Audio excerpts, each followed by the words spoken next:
Hello नमस्कार दोस्तों, मैं ऋषभ आपके चैनल एजुकेशन फॉर ऑल में एक बार फिर से आपका स्वागत करता हूं। आज हम लोग जो एएलपी टेक्नीशियन के लिए साइंस का चैप्टर वाइज क्वेश्चन आंसर कर रहे थे, उसका मैं अगला पार्ट लेकर के आ गया हूं, जिसमें हम लोग हीट चैप्टर को जो है वो कर रहे थे, यानी कि उष्मा वाले चैप्टर को पढ़ रहे थे। उसका ये जो है आपका तीसरा लेक्चर है। इससे पहले मैंने इसमें आपका जो है वो 50 से 51 क्वेश्चन जो है वो करवा दिया है और कुछ इंपॉर्टेंट पॉइंट्स के साथ जो है मैंने करवाया है। तो आज हम लोग जो है इसका तीसरा पार्ट करेंगे और इस पार्ट में इसको जो है मैं हीट को पूरी तरह से ख़त्म कर दूंगा। इससे पहले वाले मैंने वीडियो में मैकेनिक्स को करवाया है और आपका 15 पार्ट में मैंने 2018 का प्रीवियस ईयर साइंस का क्वेश्चन आंसर करवा दिया है। तो अगर आपने नहीं देखा है तो इसका प्लेलिस्ट बना हुआ है, आप जो है जा करके देख सकते हैं। अगर आप बिहार एसएससी का फॉर्म फिल किए हैं तो उसके लिए साइंस का प्रैक्टिस सेट मैं जो है वो करा रहा हूँ, आप उसको भी जा करके देख सकते हैं। तो चलिए हम लोग जो है स्टार्ट करते हैं। 151 नंबर का क्वेश्चन है कि किस प्रक्रम में निकाय की दी गई ऊष्मा पूर्णतः कार्य में परिवर्तित हो जाता है। तो समतापी प्रक्रम में,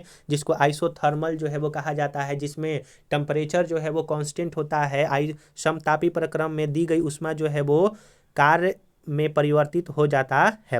152 नंबर क्वेश्चन है कि एक विशिष्ट गैस में रुद्धोष में परिवर्तन किया गया कार्य निर्भर करता है ताप के परिवर्तन पर जो है वो आपका निर्भर करता है। 153 नंबर क्वेश्चन है कि एक ट्यूब के यकायक फट जाने पर इससे निकलने वाली हवा ठंडी होती है। रुद्धोष में प्रसारण से जो है वो यकायक, अगर कोई ट्यूब है और अचानक वो फट जाता है तो उसमें से निकलने वाली हवा जो है ठंडी हो जाती है। किसके कारण? तो रुद्धोष में प्रसारण के कारण जो है वो होता है। अगला है कि रेफ्रिजरेटर होता है तो विपरीत दिशा में कार्यरत ऊष्मा इंजन, यानी कि अपोजिट डायरेक्शन में कार्यरत जो हीट इंजन होता है वही जो है वो आपका रेफ्रिजरेटर होता है। अगर आप रेफ्रिजरेटर का दरवाज़ा अगर घर में खोल देते हैं तो घर यानी कि रूम का जो है टेम्परेचर वो बढ़ जाता है, आप ये भी याद रखिएगा। 155 नंबर क्वेश्चन है कि एक कार्नो इंजन के स्रोत वह मोरी यानी कि सिंक के ताप क्रमशः 400 डिग्री केल्विन व 300 केल्विन है, तो इसकी दक्षता जो है वो 25% हो जाएगा। आप ये याद रखिएगा। वीन का नियम जो है वो क्या दर्शाता है? तो वीन का नियम जो है वो आपका लेमडा एम टी बराबर कांस्टेंट, लेमडा एम टी बराबर कांस्टेंट जो है वो ये आपका वीन का जो है वो नियम है। वीन का नियम जो है वो lambda M T is equal to constant होता है।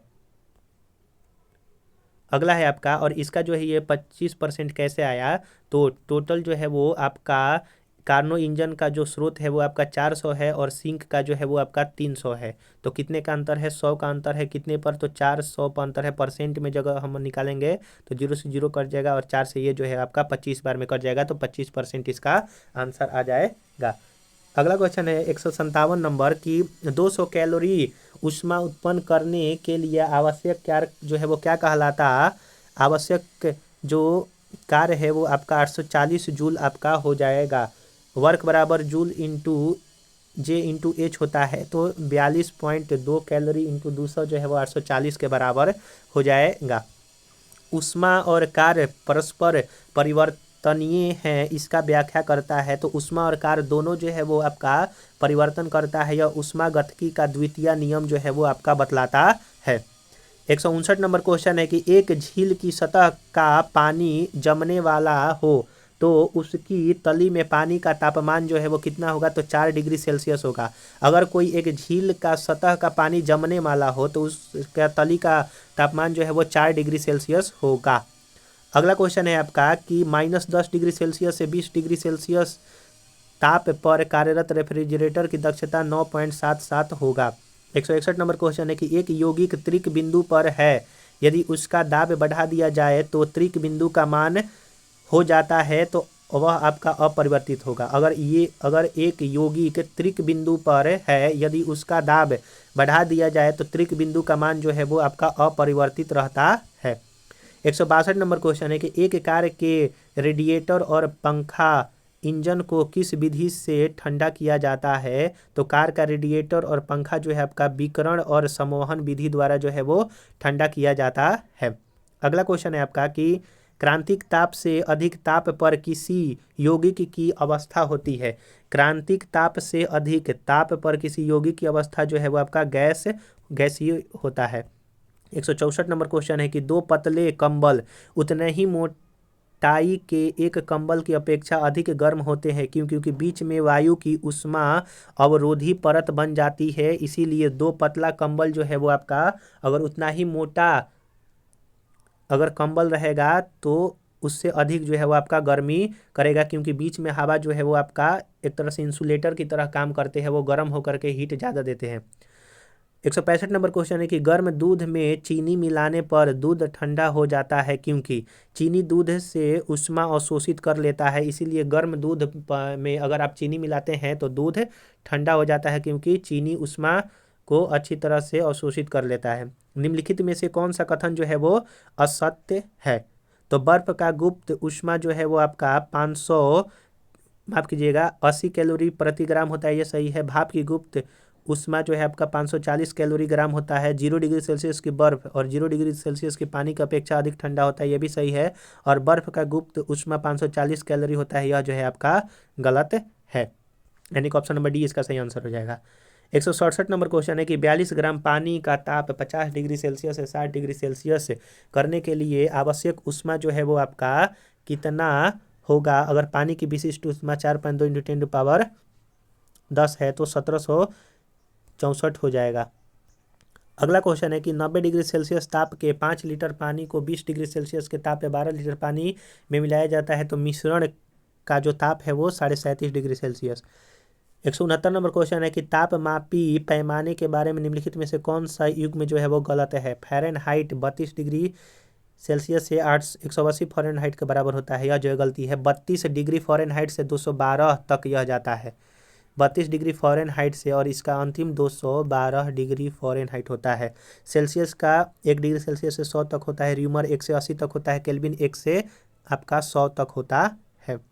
86 डिग्री फ़ारेनहाइट ताप का मान र्यूमर पैमाने पर जो है आपका 24 डिग्री र्यूमर जो है वो आपका हो जाएगा। 86 डिग्री फ़ारेनहाइट ताप का मान र्यूमर पैमाने पर 24 डिग्री र्यूमर आपका हो जाएगा। अगला है कि एक 200 ग्राम वजन के लोहे के टुकड़े के 90 डिग्री सेल्सियस से 10 डिग्री सेल्सियस ठंडा करने के लिए 1000 कैलोरी उष्मा मुक्त की जाती है, तो लोहे का विशिष्ट उष्मा 0.0625 होगा। 172 नंबर क्वेश्चन है कि 500 ग्राम वजन का एक धातु का टुकड़ा 75 डिग्री सेल्सियस से 15 डिग्री सेल्सियस तक ठंडा करने पर 1200 कैलोरी का उष्मा मुक्त जो है वो होता है, तो इसमें जल तुल्यांक का मान जो है आपका 20 ग्राम होगा।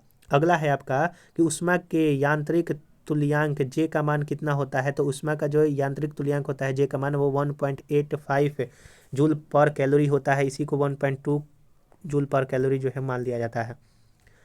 ए बी सी 3 समान वजन के द्रव्यों का ताप 12 degree Celsius, 19 degree Celsius, 28 degree Celsius है। ए और बी मिलने पर मिश्रण का ताप 16 डिग्री सेल्सियस, सी तथा बी और सी मिलने पर मिश्रण का तापमान 23 डिग्री सेल्सियस हो जाता है। ए और सी का मिश्रण का तापमान 20.26 डिग्री सेल्सियस हो जाएगा। और लास्ट क्वेश्चन है कि एक पिंड प्रथम 10 मिनट में 60 से 50 डिग्री तक ठंडा होता है, अगले 10 मिनट के पश्चात पिंड का तापमान जो है वो 41.9 डिग्री हो जाएगा। तो हम लोगों ने यहाँ पर हीट का लगभग 75 क्वेश्चन जो है वो 75 से 80 क्वेश्चन जो है वो मैंने करवाया है 3 पार्ट में। अगर आपने पिछला वाला पार्ट नहीं देखा है तो आप जो है जा करके देख सकते हैं। तो चलिए हम लोग जो है अगले वीडियो मिलेंगे, तब तक के लिए नमस्कार।